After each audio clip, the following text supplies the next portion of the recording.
अस्सलाम वालेकुम, मैं हूं मुनीज़े जहांगीर और आप देख रहे हैं प्रोग्राम स्पॉटलाइट। आज कौमी असम्बली में मुख्तलिफ सियासतदानों ने पाकिस्तान और इंडिया की कशीदगी पर बात की। पाकिस्तान की साबिक वज़ीर ख़ारजा हिना रबानी खर का कहना था कि भारत ने पाकिस्तान के साथ जंग करके खुद को सफारती तौर पर नुकसान पहुंचाया है। You know, when the world tells you कि हमने ये करना पड़ा और India is maybe in self-defense, I am challenging the world that what new matrix are we putting out there? Prime Minister Modi decides that Kashmir is now an integral part of India. Must we all pay homage to him and bow down and not to the Security Council and to the UN Charter? And then when President Trump acknowledges that as disputed territory, you know what has fallen? Not the Rafales only. What has fallen is the entire Indian doctrine made by Doval, Jaishankar and Prime Minister Modi to completely unravel. दूसरी तरफ हिंदुस्तान के वज़ीर आज़म नरेंद्र मोदी इस बात पर डटे हुए हैं कि इंडिया दहशतगर्दी के अलावा किसी भी मसले पर बात नहीं करेगा। और नाज़रीन, अभी अभी भारत की वज़ारत ख़ारजा ने एक स्टेटमेंट जारी की है जहां पे उन्होंने ये कहा है कि कश्मीर और जम्मू का जो मसला है वो पाकिस्तान के साथ बाहमी बातचीत से ही हल होगा। और उन्होंने ये भी कहा है कि अमेरिका के साथ जो उनकी बातचीत होती रही उसके अंदर तजारत की कोई बात नहीं की गई थी, जैसे कि सदर डोनाल्ड ट्रंप ने पहले इसका इशारा दिया था कि पाकिस्तान और हिंदुस्तान के साथ जब बातचीत हो रही थी तो उन्होंने तभी जंग बंदी की जब अमेरिका ने पाकिस्तान और हिंदुस्तान को कहा कि मैं आपके साथ तजारत करूंगा। अब पाकिस्तान इन मुश्किल हालात में ये कैसे यकीनी बना सकता है कि इंडिया जारहाना रवैया छोड़कर मुज़ाकरात की मेज़ पर आ बैठेगा? इस पर बात करने के लिए हमारे साथ मौजूद हैं हुक्मरान जमात पाकिस्तान मुस्लिम लीग नून के सीनियर सियासतदान राना सनाउल्लाह साहब, जो मुश्किल सियासी हालात में भी जो है कोई ना कोई हल ज़रूर निकाल लेते हैं और इसी वजह से जाने जाते हैं और एक तवील अरसे तक पंजाब के वज़ीर कानून और दाखिला रह चुके हैं। बहुत बहुत शुक्रिया राना साहब हमें ज्वाइन करने के लिए। अब जो क्लियरली हिंदुस्तान ने कह दिया है वो ये कहा है कि बातचीत होगी, दो तरफा होगी, बायलैटरल होगी कश्मीर और जम्मू के ऊपर, और कोई तीसरे फरीक की कोई जगह नहीं है। पाकिस्तान इसको एक्सेप्ट करेगा? देखें, ये बात शिमला मुआहदे में भी है कि इसमें जो है वो किसी तीसरे फरीक की मौजूदगी में भी और बाहमी तौर पे भी जो है वो बात हो सकती है और इस मसले का कोई हल जो कि अक़वाम मुत्तहिदा की करारदादें हैं और इसके ऊपर जो एक कश्मीरियों का एक इंडिजिनस उनकी तहरीक है जिसमें उन्होंने हज़ारों नहीं लाखों की तादाद में जो है वो कुर्बानियाँ दी हैं, तो ये एक मसला तो मौजूद है। हिंदुस्तान तो अब पिछले कोई 10 साल से वो तो इसको मसला ही नहीं तस्लीम कर रहा था। वो तो कह रहा था कि ये मसला ख़त्म हो चुका है और इसके ऊपर किसी किस्म की बात करने की ज़रूरत नहीं है। तो मैं समझता हूँ कि ये बड़ी कामयाबी है कि हिंदुस्तान को बाहमी तौर पे ही सही, लेकिन अब ये तो तस्लीम करना पड़ा कि कश्मीर एक मसला है और इसको हल करके ही जो है वो रास्ता आगे निकलेगा और इसके ऊपर बातचीत जो है वो होनी चाहिए। यानी कि पाकिस्तान जो है इसका खैर मकदम करेगा कि जी अगर बातचीत होनी है और बाहमी तौर पे होनी है आप उसको भी वेलकम करेंगे? नहीं, देखें, खैर मकदम वाली बात तो सिर्फ बातचीत का क्या खैर मकदम करना, खैर मकदम तो इसका करेंगे कि इसका जो है वो हल निकाला जाए और अक़वाम मुत्तहिदा की करारदादों के तरीक़ाकार के मुताबिक, यानी वो चीज़ें जो उस वक्त तय हुई थी और अक़वाम मुत्तहिदा में जाके कमिटमेंट की थी हिंदुस्तान ने, तो उसके मुताबिक जो है वो कश्मीरियों के हक़ खुद अरादियत के मुताबिक उनकी जो एक तहरीक है उसमें जो उन्होंने कुर्बानियाँ दी हैं उनको मद्देनज़र रखते हुए दोनों मुल्क बातचीत करें और इसका कोई हल निकालें जो कि न सिर्फ इन दोनों मुल्कों को बल्कि कश्मीरी को भी काबिल कबूल हो। ये बात जो आपने कही है मैं फिर आपकी बात से यही समझी हूँ कि चले बातचीत हो, बाहमी भी हो, मगर बातचीत तो हो कश्मीर के इशू के ऊपर। और जो दूसरी बात एक ministry of external affairs India ने जो कही है वो ये कहा है कि जब उनकी बातचीत हुई ट्रंप एडमिनिस्ट्रेशन के साथ तो तजारत की कोई बात ही नहीं हुई थी। तो क्या ट्रंप एडमिनिस्ट्रेशन ने पाकिस्तान के तरफ से कोई बात की? जब पाकिस्तान से बात कर रहे थे यूएस सेक्रेटरी ऑफ स्टेट, उन्होंने कोई पहल की थी कि जी हम तजारत आपके साथ अच्छी करें, सीज फायर कर दें? देखें, पाकिस्तान ने तो ट्रंप साहब का जो बयान है उसको ऑलरेडी जो है वो वेलकम किया है। बाकी हिंदुस्तान ने क्या बात की है और क्या नहीं की और ट्रंप साहब ने क्या कहा है, ये हिंदुस्तान जाने और नहीं, मगर ट्रंप साहब जाने। हमारे ट्रंप साथ कोई साहब बात की है पाकिस्तान उनके के साथ? बड़े उनके दोस्त हैं। हमारी तो खैर उनसे हम दोस्ती क्लेम नहीं करते, तो मोदी साहब तो उनसे अपनी दोस्ती क्लेम करते हैं, तो वो जाने और उनका काम जाने। मगर मैं आपसे पूछ रही थी कि पाकिस्तान ने क्या जो है वो बात जब की यूएस सेक्रेटरी ऑफ स्टेट से, तो कोई ऐसी बात हुई थी कि अगर आप हमारे साथ तजारत करेंगे तो फिर आप अगर आप सीज़ फायर बंद कर दें तो फिर तजारत के लिए दरवाजे खुलेंगे? कोई ऐसी बात हुई थी? इस बारे में दफ्तर खारजा जो है वो पाकिस्तान, उन्होंने इस बारे में कोई वजाहती बयान जारी नहीं किया। अच्छा राणा साहब, आगे चलते हुए आपने कहा कि कश्मीर के ऊपर बातचीत, वो ये कहते हैं कि जी अगर बातचीत होगी, और नरेंद्र मोदी साहब कहते हैं तो सिर्फ दहशतगर्दी के ऊपर होगी, टेररिज्म के ऊपर होगी। आपने एक 2009 के अंदर अलबत्ता आपने एक मेकनिज़म बनाया था कि जी टेररिज्म के ऊपर बातचीत हो सकती है, और जो मुंबई में ट्रेन हमले हुए थे 2 जुलाई 2009 में, उसके बाद आपने आपस में तबादला भी किया था इन्फॉर्मेशन का। अब मुंबई हमलों को 16 साल हो गए हैं, मगर अभी तक उनके मुल्ज़मान को कैफरे किरदार तक नहीं पहुंचाया गया, वो ये कहते हैं, क्लेम करते हैं। तो वो कहते हैं फिर हम आपसे किस मैकेनिज़्म के ऊपर बात करें जब हम आपको शवाहिद देते हैं, और वो मनमोहन सिंह साहब के ऊपर इल्ज़ाम लगाते हैं, उनको तंकीद का निशाना बनाते हैं कि आपने सिर्फ बातचीत की मगर कैफरे किरदार तक उन मुल्ज़मान को पहुंचाया नहीं गया। तो फिर हमारे पास और कोई ऑप्शन नहीं कि हम टारगेट करें उन एरियाज़ को या उस जगह से जहां से टेरर जो है वो पाकिस्तान हमारी तरफ भेजता है। ये उनका कहना गलत है और गुमराह कुन है। वो ये एक तरफा तौर पे जो है वो अपनी एक ऐसी पोजीशन लेते हैं जिसका हक़ाइक़ से कोई तल्लुक़ नहीं है। उन्होंने कोई एविडेंस जो है वो पाकिस्तान को फराहम ही नहीं की किसी भी मुल्ज़म से मुतल्लक़ जिसके ऊपर जो है वो पाकिस्तान में कोई मुकदमा चलाया जाता। पाकिस्तान ने अपने तौर पे जो है वो उन तमाम दहशतगर्द अनासर को जो है वो उनका कला कोमा किया है, क्योंकि पाकिस्तान क्योंकि ख़ुद दहशतगर्दी का शिकार है, तो वो दहशतगर्दी की किसी फॉर्म को, किसी शक्ल को जो है वो किसी कीमत पे बर्दाश्त करने को तैयार नहीं है।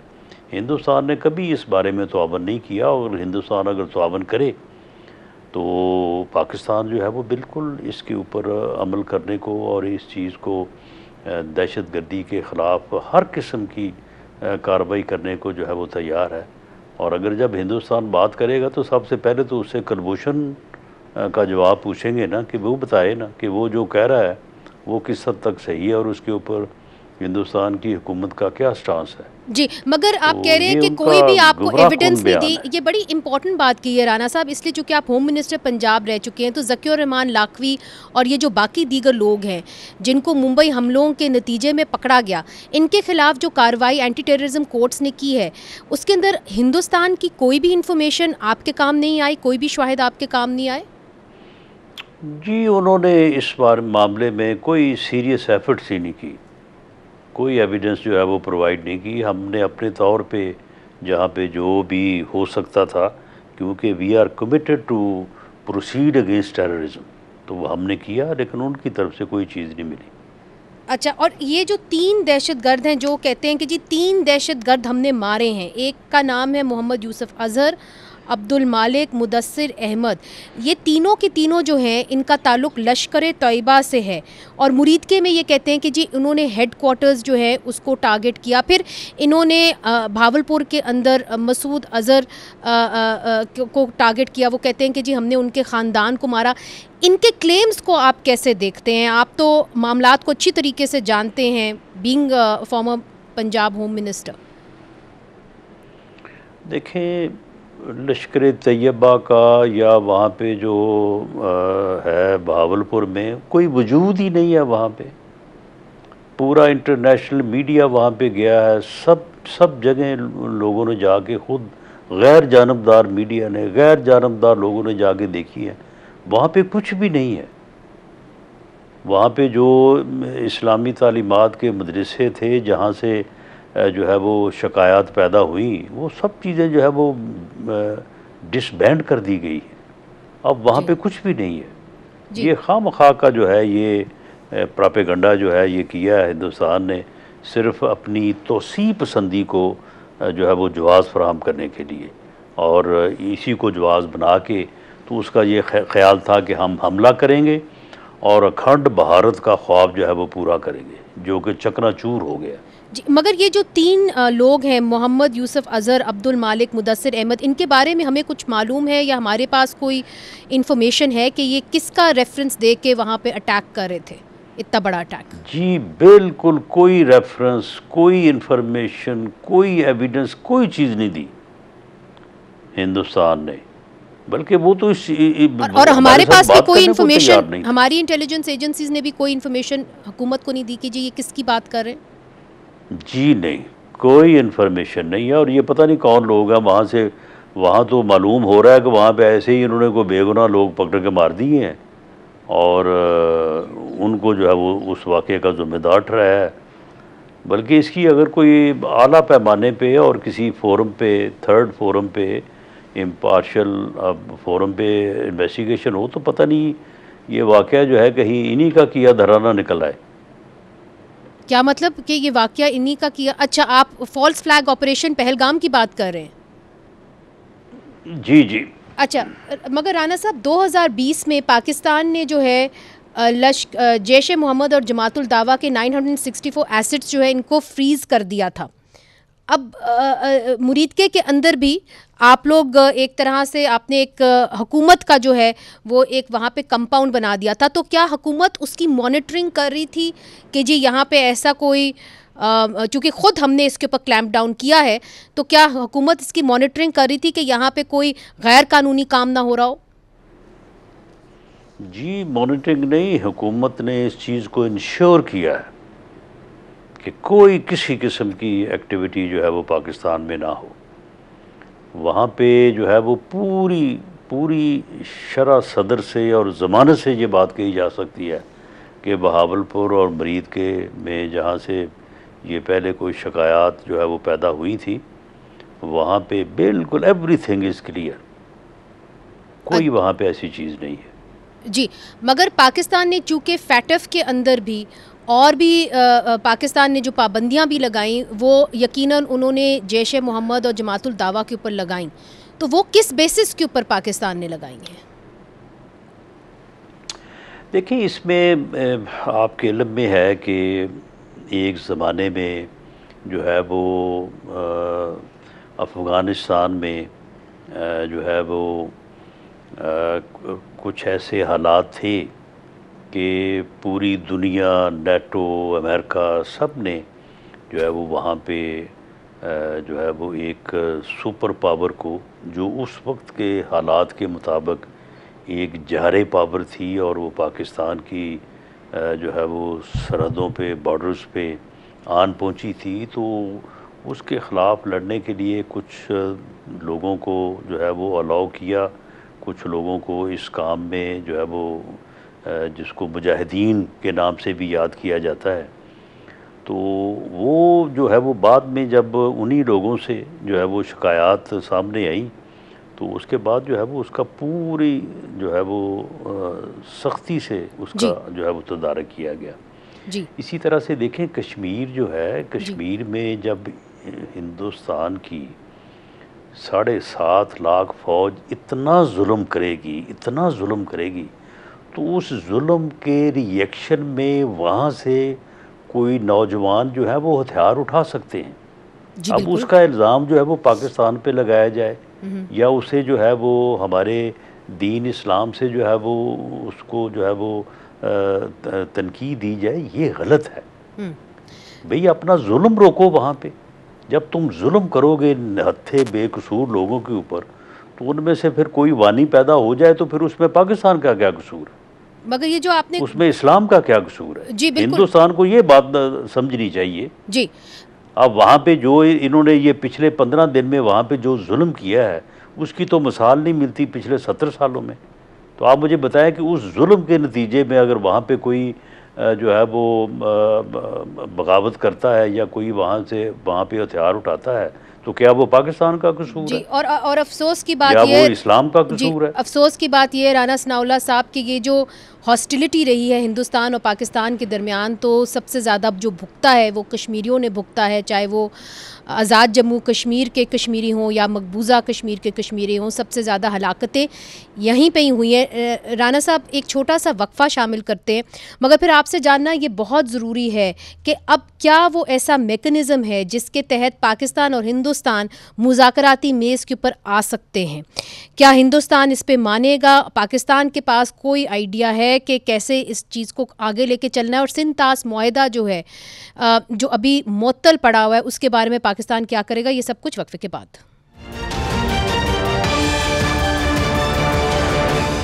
वेलकम बैक नाजरीन, हमारे साथ है पाकिस्तान मुस्लिम लीग नून के सीनियर सियासतदान जनाब राना सनाउल्लाह साहब, जो पंजाब के वज़ीर कानून और होम मिनिस्टर भी रह चुके हैं। राना साहब, चूँकि नॉन स्टेट एक्टर्स की बात हमने की ब्रेक से पहले, और आपने भी बताया कि कैसे पाकिस्तान ने कुछ कदम उठाए थे इन मामलात को एड्रेस करने के लिए, चाहे वो फैटफ के ज़रिए हो, चाहे वो अफ़गानिस्तान जंग के बाद हो। अब सवाल ये उठता है कि आप होम मिनिस्टर पंजाब के रह चुके हैं, अगर हमने कोई मेकनिज़म बनाना है तो हम हिंदुस्तान को क्या ऑफ़र कर सकते हैं कि जी किस किस्म का मेकनिज़म हो कि हम नॉन स्टेट एक्टर्स के ऊपर नज़र रख सकें या इसको मज़ीद और बेहतर कर सकें? देखिए, इसमें वैसे तो मैकेनिज़्म जो है वो दोनों अफ्रीकन आपस में बैठ के बाहमी गुफ्तगू शनीद से, बहस से जो है वो फिर ही बना सकते हैं। कोई भी फार्मूला वो बना के दें या हम बना के दें, वो तो फाइनल समझा नहीं जाएगा। जब दोनों फ्रीक टेबल पे बैठ के दोनों तरफ की तजावीज़ को डिस्कस करेंगे तो उसी में से कोई एक एक्सेप्टेबल जो है वो फार्मूला जो है वो निकलेगा। लेकिन मैं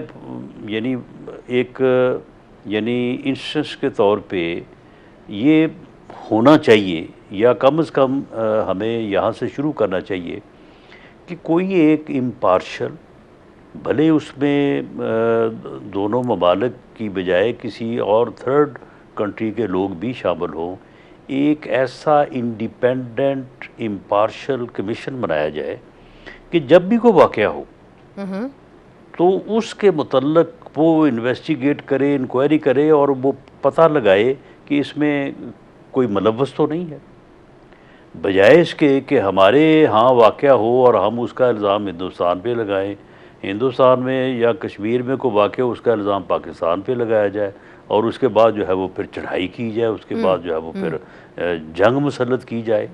तो ये एक ऐसी सूरत हाल है जो कि पिछले दिनों में पैदा हुई, जो कि इंतहाई ख़तरनाक है, न सिर्फ दोनों ममालिक के लिए बल्कि पूरी दुनिया के लिए। तो ये हमने तो पिछले यानी पहलगाम के वाक़े के बाद भी ये तजवीज़ किया था कि जनाब, आपको अगर इस पे कोई शुबा है या हमारे ऊपर आप इल्ज़ाम लगा रहे हैं, तो इसका ये तरीका तो नहीं है कि आप यकतरफा तौर पे इल्ज़ाम भी लगा रहे हैं और साथ ये भी कह रहे हैं कि जी मैं कार्रवाई भी करूँगा। भाई, आप एक ऐसा कमीशन बनाएं जिस पे आपका भी एतमाद हो, हमारा भी एतमाद हो। अगर आपने ये पहल की थी और आपने उनको ये तजवीज़ दी थी, तो उनका जवाब क्या आया था आपको? उनका कोई जवाब ही नहीं आया। अच्छा, मोदी साहब जो है वो अब तो कल के तकारीर भी कर रहे हैं और कह रहे हैं कि जी कश्मीर पे भी बात करेंगे, लेकिन फिर अपने लोगों की जो है वो सेटिस्फेक्शन और ज़ीन साजी के लिए ये भी कह रहे हैं कि नहीं, हम कश्मीर पे बात तो करेंगे लेकिन वो कश्मीर जो पाकिस्तान की आज़ाद जम्मू कश्मीर पर बात करेंगे। फिर कभी कहते हैं कि जी वो हम जो है वो फलां मसले के ऊपर बात करेंगे। तो अब आमादा हैं बात करने के ऊपर, जबकि पहलगाम वाक़े के बाद उन्होंने हमारी किसी बात का जवाब नहीं दिया। जो चीज़ें भी हमने की, बल्कि जो हमारे दोस्त मालिक को भी हमने अप्रोच किया और हमने कहा कि जी देखें ये सूरत हाल पैदा हो रही है और इसके नतीजे में फिर जो है वो हालात जो है वो पूरी दुनिया के लिए जो है वो काफ़ी जो है वो सख्त और डैमेजिंग हो सकते हैं जी। तो दूसरी तरफ से तो जवाब ही ना वो जयशंकर साहब बात कर रहे थे, ना मोदी साहब बात कर रहे थे। अच्छा, ये आपने बड़ी दिलचस्प बात बताई है, मगर ये आपसे पूछना बहुत ज़रूरी है कि उस वक्त जब 7 मई को ये अटैक हुआ, और इससे पहले कि हम ये पूछें, जब आप कहते हैं थर्ड पार्टी, तो थर्ड पार्टी तो सिर्फ अमेरिका ही हो सकता है ना, क्योंकि चाइना को तो वो एक्सेप्ट नहीं करेंगे। मगर ऐसा लग रहा है उनकी बातों से, क्योंकि अब उन्होंने बात कर दी है कि जी आज़ाद जम्मू कश्मीर के ऊपर तो थर्ड पार्टी को हम एक्सेप्ट करेंगे ही नहीं, बात होनी है तो बामी बात होनी है। तो इसका मतलब ये है कि वो जो आप थर्ड पार्टी की कह रहे हैं कि जी थर्ड पार्टी ये डिसाइड करे कि कहाँ ये दहशतगर्दी का वाक़या हुआ है कि नहीं, उसको भी वो रिजेक्ट करेंगे। नहीं देखें, यानी ये एक तजवीज़ है ना, राइट, ये एक तजवीज़ है। राइट, जैसे पहलगाम का वाक़या हुआ, राइट, हिंदुस्तान ने कहा कि ये पाकिस्तान मुलव्वस है। ये अपना जो है वो ट्रेन का हादसा हुआ जाफ़र एक्सप्रेस का, जी, हमने कहा जी हिंदुस्तान मुलव्वस है। हमारा भी दावा है कि हमारे पास एविडेंस है। इंडिया का दावा ये तो नहीं है कि हमारे पास एविडेंस है, वो एविडेंस आपने हिंदुस्तान के साथ शेयर किए? तो भाई कि कोई आपस में कोई बाहमी राब्ता होगा तो शेयर होगी ना, उनको तो हमारे साथ राब्ता ही कोई नहीं है। अच्छा, कोई कमीशन, कोई एक बॉडी होगी तो उसके साथ शेयर होंगी ना ये चीज़ें। वही तो मैं कह रहा हूँ कि इस किस्म का कोई मैकेनिज्म बनना चाहिए। जी राणा साहब, एक परसेप्शन है कि जब ये मामला बड़े हाइट के ऊपर थे, बहुत ज़्यादा टेंशन थी 7 मई को, तो कुछ ऐसे लोग थे जो ठंडे दिमाग से सोच रहे थे। उनमें से एक आपका नाम आता है, और आपने उस वक्त एक बात की, आपने कहा कि जी 7 मई को हमने उनके जो जहाज़ हैं वो गिरा दिए, अब हम मज़ीद जवाब नहीं देंगे। तो उस वक्त थिंकिंग क्या थी कि क्या हमने उनके जहाज़ गिरा दिए हैं, अब मज़ीद वार करने की ज़रूरत नहीं है, लेट्स लीव इट देयर, अब डी एस्केलेशन की तरफ जाएं? थिंकिंग क्या थी उस वक्त? देखें, इसमें थ्रू आउट ये 6 और 7 मई की दरमियानी रात ले लें या उससे पहले ले लें या उसके बाद आप 10 मई की सुबह ले लें, पाकिस्तान की एक ज़िम्मेदार स्टेट और नेशन के तौर पे वही पोजीशन रही है जिस पोजीशन से मुतल्लक जो है वो हमने बात की। वो ये थी कि हम अपना मुअस्सर दिफा करेंगे, यानी हम अपना दिफा सिर्फ ये नहीं करेंगे कि अपने आप को बचाएंगे, बल्कि जो मारने आएगा उसको मारेंगे, जो मारने आएगा उसके अलावा नहीं। तो आप ये देख लें कि जिन जहाज़ों को हमने गिराया है, उन जहाज़ों में भी वही जहाज़ गिराए हैं जो जहाज़ मिसाइल फायर कर रहे थे, जिन्होंने अपना पे लोड जो है वो उन्होंने जो है वो फेंक दिया था, यानी यूज़ कर लिया था। अगर दूसरे जहाज़ भी गिराने होते तो उस वक्त जो है वो 10 के करीब जो है वो जहाज़ गिराए जा सकते थे।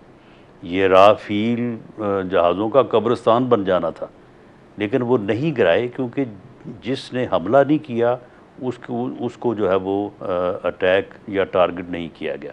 अब उसके बाद आ जाए अब 10 को। नहीं, मगर 7 को ही रही है राणा साहब। 7 की रात को इंडिया क्लेम करता है, उनकी मिनिस्ट्री ऑफ डिफेंस क्लेम करती है कि उस पार ड्रोन्स भेजे गए थे और पूरे ईस्टर्न बॉर्डर के ऊपर उनके पंजाब में ड्रोन्स थे। वो ये कहते हैं और उनका ये मौक़िफ़ है। नहीं, वो उन ठिकानों पे ही भेजे गए थे जहाँ से मिसाइल बरसाए जा रहे थे। 7 और 10 की सुबह भी जहाँ से मिसाइल हमारे ऊपर आए जी, वहीं पे जो है वो अटैक किया गया, उन्हीं अड्डों को, उन्हीं ठिकानों को जो है वो टारगेट किया गया। तो हमने तो अब भी जो है वो एस्केलेशन नहीं की, हमने तो अब भी जो है वो उनके ऊपर कोई हमला नहीं किया, बल्कि हमने मुअस्सर दिफा किया है। यही हमारी पॉलिसी थी और यही पॉलिसी आइंदा भी रहेगी।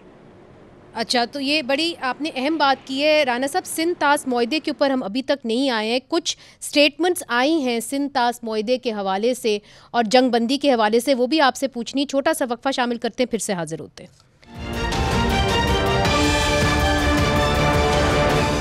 वेलकम बैक नाजरीन, हमारे साथ हैं जनाब राना सनाउल्लाह साहब, पाकिस्तान मुस्लिम लीग नून के सीनियर रहनुमा और पंजाब के साबिक होम मिनिस्टर और लॉ मिनिस्टर। राना साहब, मुझे ये बताइएगा, फेडरल मिनिस्टर भी, कि हिंदुस्तान एक बात बार बार कहता है और नरेंद्र मोदी साहब ने अपने खिताब में भी ये बात कही कि we will not give in to nuclear blackmailing, हमने जो नेशनल सिक्योरिटी कमांड की मीटिंग बुलाई थी, क्या वो हमने सही फैसला किया था कि हॉस्टिलिटीज़ की इतनी शुरू में, सो अर्ली ऑन, हमने ये नेशनल सिक्योरिटी कमेटी की मीटिंग बुला ली जो न्यूक्लियर के मामलात को देखती है? नहीं, देखें, मामलात को देखने से मुतल्लक मीटिंग से ब्लैकमेलिंग की बात तो जो है वो बिल्कुल इररेलेवेंट है। नहीं, इसलिए चूंकि हिंदुस्तान ने राइट ऑफ फर्स्ट यूज जो है वो साइन ऑफ कर दिए, वो पहली दफ़ा जो है न्यूक्लियर बॉम्ब नहीं इस्तेमाल कर सकते, वो पहल नहीं कर सकते। नहीं तो हमने कब कहा है कि हम खुदा न खासा कोई इसमें पहल करने वाले हैं?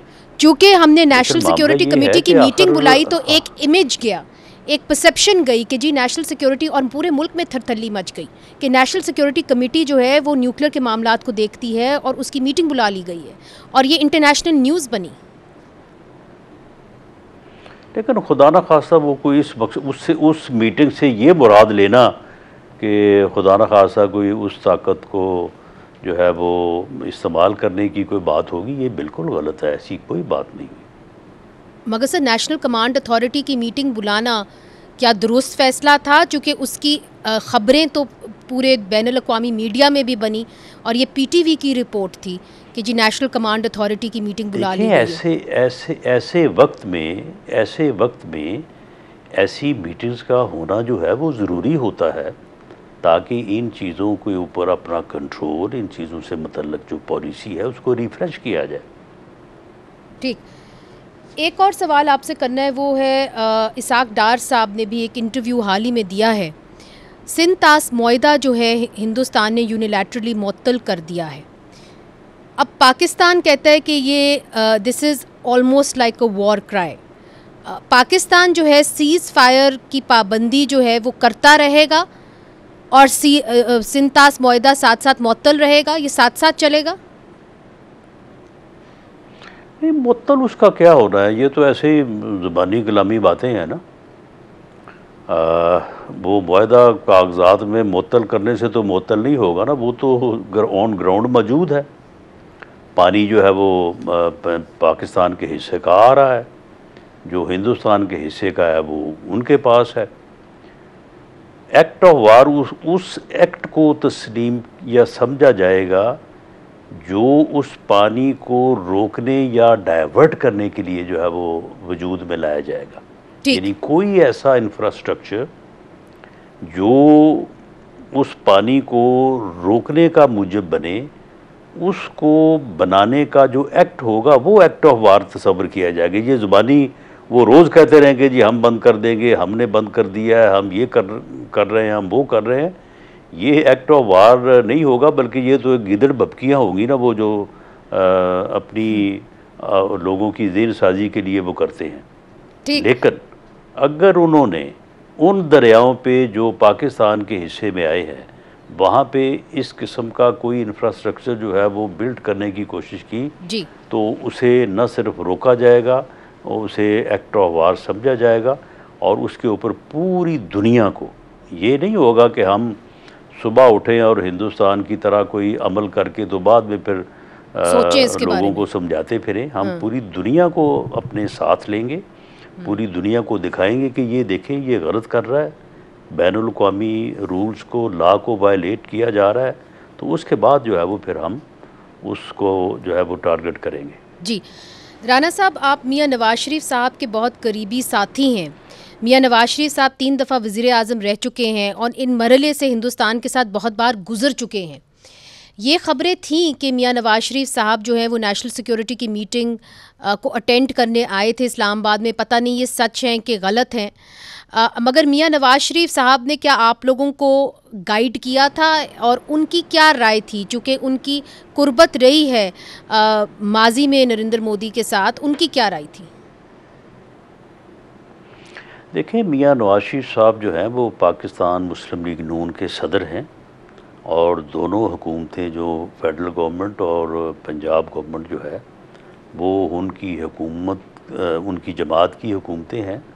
तो इसलिए वो हर उस मसले के ऊपर उनसे गाइडेंस, उनसे रहनुमाई लेते हैं जिसके ऊपर वो समझते हैं कि उनके एक्सपीरियंस और उनके तजर्बे से हमें जो है वो मुस्तफ़ीद होना चाहिए। तो ये एक बहुत बड़ा मामला था, एक कौमी इंतहाई अहमियत का हामिल मामला था। तो इसमें जब जब भी वज़ीर-ए-आज़म पाकिस्तान को रहनुमाई की ज़रूरत पड़ी तो उन्होंने बिल्कुल उनसे रब्ता किया और उनकी राय को जो है वो अपनी पॉलिसीज़ के मुरतब करने के लिए जो है उससे इस्तिफ़ादा किया। क्योंकि आप सियासी अमूर को भी देखते हैं, आप मुशीर हैं सियासी अमूर पर। अभी हमने देखा कि एक अहम फ़ैसला आया सुप्रीम कोर्ट की तरफ से मिलिट्री कोर्ट्स के हवाले से कि सिविलियंस का ट्रायल मिलिट्री कोर्ट्स के अंदर हो सकता है, अब ये मुमकिन है। इसके ऊपर leader of opposition Omar Ayub साहब ने कहा है कि आप टारगेट कर रहे हैं इमरान खान को और उनकी पार्टी को, और आप राह हमवार कर रहे हैं कि इमरान खान की और उनकी जो सीनियर क़यादत है उनका मिलिट्री कोर्ट्स के अंदर ट्रायल होगा। नहीं, वो गलत कह रहे हैं। मिलिट्री कोर्ट के तहत उन्हीं मुल्ज़मान का और उन्हीं जराइम का जो है वो ट्रायल होगा जो मिलिट्री एक्ट 1952 के तहत सरजद होंगे। जो एक्ट है 1952 का वो एक वैलिड लेजिस्लेटिव लॉ है, वो एक्ट है। तो जब वो है तो उसके तहत अगर कोई जुर्म करेगा तो उसका जो है वो ट्रायल मिलिट्री कोर्ट में होगा। अगर वो इतना ही बुरा है तो फिर उसको निकाल दें, उसको कलअदम करार दे दें। वो जब पिछले 70 साल से वो अपना वजूद रखता है तो फिर वो इसीलिए है ना कि उसके तहत अगर कोई जुर्म करेगा तो उसके तहत उसको प्रोसिक्यूट किया जाएगा। ठीक है, बहुत बहुत शुक्रिया राना सनाउल्लाह साहब, बड़ी तफसील से आपने हमारे सवालात का जवाब दिया। Always a pleasure to speak to you. नाजरीन, आज के लिए इतना ही। मुनीज़ जहांगीर को इजाज़त दीजिए। खुदा हाफिज़।